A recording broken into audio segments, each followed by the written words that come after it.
Hope you're having a nice day. It's me, Jasmine, once again, and in today's video, I'm going to share with you about Tel Be'er Sheva National Park. Tel Be'er Sheva is a national park featuring the ruins of an Israelite kingdom and administrative city. The ancient city is located between the Be'er Sheva and Hebron streams. The Bible associated the acts of Abraham and Isaac to the name of the city, which reads in Hebrew as the well of the oath or seven wells. Genesis 26:33, and he called it Shebah. Therefore, the name of the city is BeerSheba unto this day. Tel Be'er Sheva National Park is located east of modern city of Be'er Sheva. It is accessed via the road from Omer and Tel Sheva. The height of the mound is 307 meter, 27 meter higher than the surrounding valleys. It is surrounded by two streams, the Nachal Hebron and Nachal Be'er Sheva, which gave the ancient city a natural protection. Tel Be'er Sheva was excavated from 1969 to 1975 and in 1976. In 1990, the site underwent extensive restorations. In 1986, the site was declared a national park. The water system was opened to the public in 2003. In 2005, UNESCO listed the biblical mounds, including Tel Be'er Sheva, as a World Heritage Site.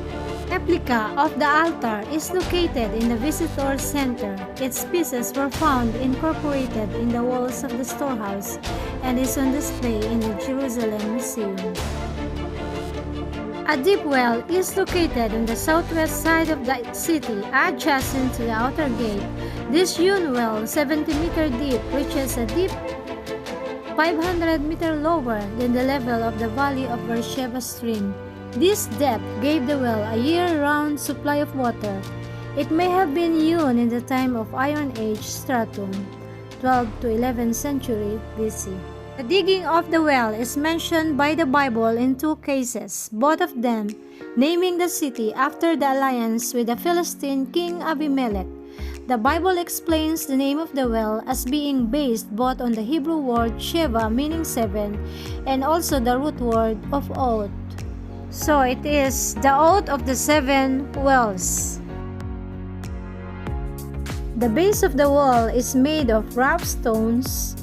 The upper section of this corner tower, which was reconstructed, is made of sun-baked mud bricks. The stone-based foundation is intended to reinforce the mud brick walls and prevent water to weaken the foundations.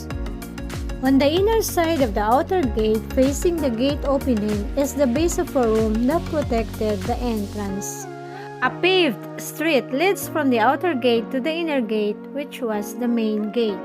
Under the pavement is a drainage channel which used to lead the surplus rainwater from the city to the well or to a reservoir outside of the walls.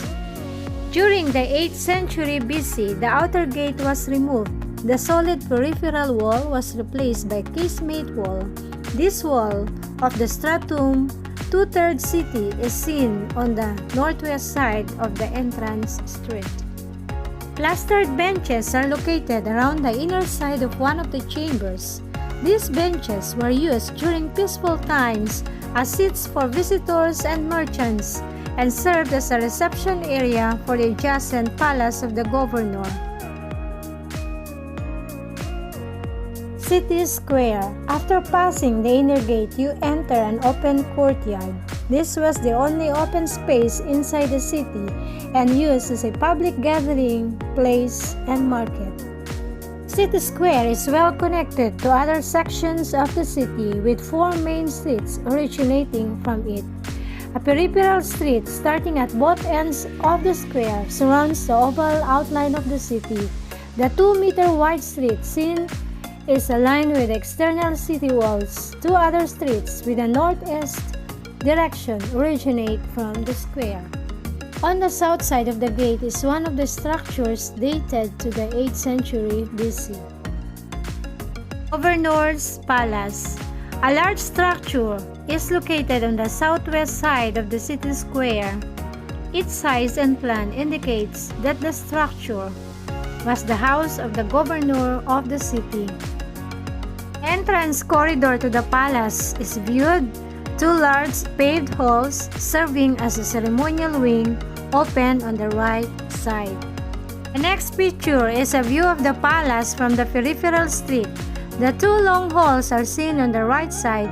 The palace also included residential units, a kitchen, and a storeroom. Pool. Remains of a plastered pool are seen on the left side of the peripheral street on the west side of the city. The pool was constructed at a later date, the Herodian period, 1st century BC, when a large Roman fortress was built in the center of the city. Basement house. On the west side of the city is a structure whose foundations are of unusual depth, 4 meters under the street level. The lower level of the foundation is explained by scholars as the result of the sweeping ritual reforms of King Hezekiah, who centralized the worship of God in Jerusalem and abolished the ritual high places elsewhere. 2 Kings 18:4. He removed the high places and break the images and cut down the grave. At that time, 8th century BC, the temple was removed at the site, bringing down the level of the structure. The casemate wall. Around the 8th century city was a casemate wall which was common at the Israelite period. The casemate form is based on two parallel walls, the external one and internal, which are connected at small intervals with inner walls, thus creating chambers. The chambers, 4 meters wide, were used for storage in dwelling, and during war it could be reinforced by filling them with earth. Adjacent to the casement wall on the inner side are dwellings. These houses, which are integrated into the wall, included 3 or 4 rooms. One room served as a courtyard and cooking area, which step that led to a second level or the roof, 2 storage rooms, 1 used for the animals, and a bedroom along the casemate wall. Center of the mound is an observation tower. A spiral staircase leads up to the balcony where you can view the entire ruins and the area around Tel Be'er Sheva. The storehouse is located near the main gate. The 600-meter squared structure is divided into 3 long halls divided by 2 rows of stone pillars. The middle hall was used as a passage for the donkeys carrying the supplies which were stored in the 2 side halls. Hundreds of ceramic vessels were found in the ruins of the storehouse. The Bible writes about Hezekiah who built such storehouses, and this may have been one of the storage complexes which he built. 2 Chronicles 32:27-29. And Hezekiah had exceeding much riches and honor, and he made himself storehouses also for the increase of corn and wine and oil, the stalls for all manners of beasts, and coats for flocks. Moreover, he provided him cities and possessions of flocks and herds in abundance, for God had given him substance very much. Archaeologists found pieces of a 4-horned altar inside the ruins of the storehouse, which was incorporated into the wall of the northern corner to the water system. The underground water system is located on the northeast corner of the city.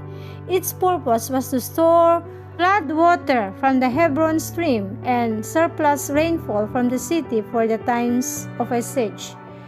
Since the level of a reservoir is lower than the valley, the engines dug a shaft and staircase to descend to the water level. The shaft is 17 meters deep and stairs along its sides support the access. The shaft is lined with stones. Flights of stones are located on the sides of the shaft. In order to walk down into the underground water system, the visitors are handed hard hats to protect against a possible fall of an object from the top. Looking up, this indeed is a long way down. The entrance door is finally reached at the bottom of the shaft. The underground reservoir is hewn into the soft chalk 40 meters under the city level. It is composed of 5 spaces holding a capacity of 700 cubic meter or 184,000 gallons of water. The underground staircase leads down from the entrance to the level of the cisterns. There are 5 large spaces. The roof is well illuminated and easily accessed via the wooden staircase. The reservoirs are cut into the chalk rock and heavily plastered in order to preserve the water. The water system was erected in the 9th century and renewed in the 8th century BC. The water system collapsed and was blocked at the end of the Hellenistic period, probably as a result of an earthquake. In the chamber, you can notice the upper side is made of chalk rock while the lower side is heavily plastered. Walking along the underground route is fun. Exit from the underground chambers is via a tunnel which was hewn during the construction of the system and was blocked after its completion. You will be amazed at the size of the chambers, the thick plasters that prevented the water from seeping out, and the ancient support walls built to hold up the ceiling after its partial collapse. Take the stairs over a narrow and sliding channel to the wide feeder channel through which water entered the reservoir.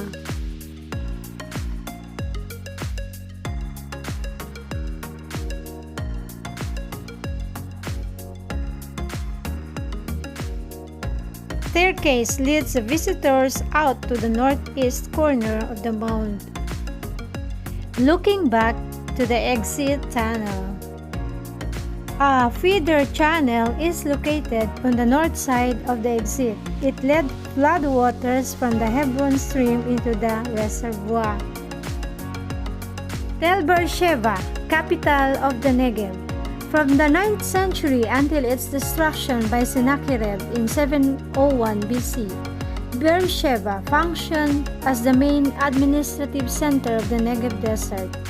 Indeed, for much of this period, Be'er Sheva was the only major Judite city in the Negev.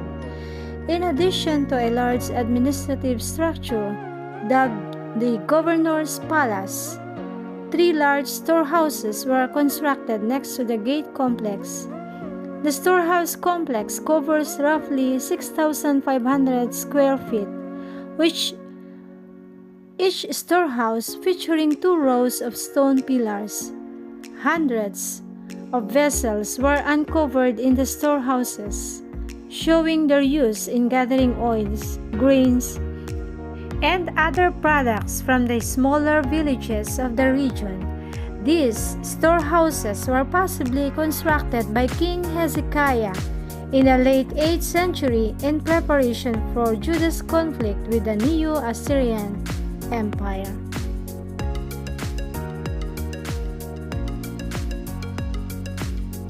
This concludes my video. Thanks for watching. Hope you subscribe and watch all my videos. Thank you. Goodbye.